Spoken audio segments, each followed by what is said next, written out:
کو جشن آزادی مبارک ہو۔ السلام علیکم۔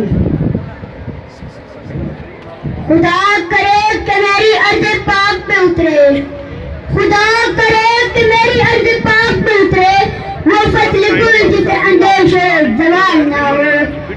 یہاں چھپی کنارے صدیوں، یہاں غزہ کو گزرنے کی بھی مجال نہ ہو۔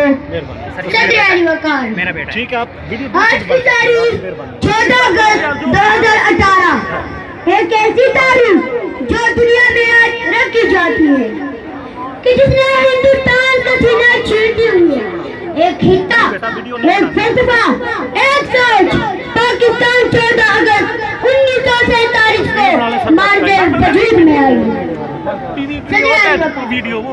پاکستان اسی پاک سرزمین پر، اسی پاک دھرتی پر کئی بار ظالم حکمران بھی آئے کہ جن کی سیاست منافقانہ تھی، جن کی سوچ آمرانہ تھی، جن کی معاشرت انسانہ تھی، تہذیب پہ رنگیانہ تھی، روش باغیانہ تھی، مگر سلام کرنے کو جی چاہتا ہے ان تمام اداروں کو، ان تمام شخصیات کو کہ جنہوں نے ہر لمحے میں، ہر مشکل لمحے میں اپنی جان ہتھیلی پر رکھی اور یہی کہا کہ موج پڑے آندھی آئے دیے جلائے رکھنا ہے، گھر کی خاطر سو تک چلے گھر تو آخر اپنا ہے۔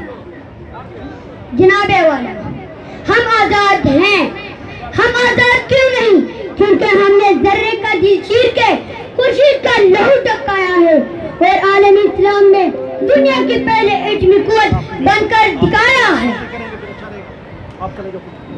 جناب والا، ہمارے مخالفین اگر سن سکتے ہیں تو سن لے، وہ اعتراض کوئی اعتراض نہیں ہوتا جس کا کوئی متبادل نہ ہو۔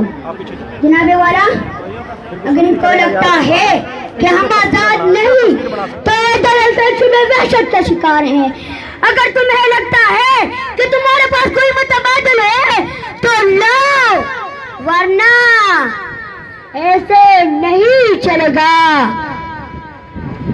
اے وطن مجھ سے لے لے تجھے لینا چاہے، یہ سر یہ دل تجھے لینا چاہے، یہ بازو یہ پیشہ تجھے لینا چاہے، مگر اس کے بدلے تو خود کو بچا لے، اپنے گرد فصیلے بنا لے، فصیلوں کی بنیاد مجھ سے اٹھا لے۔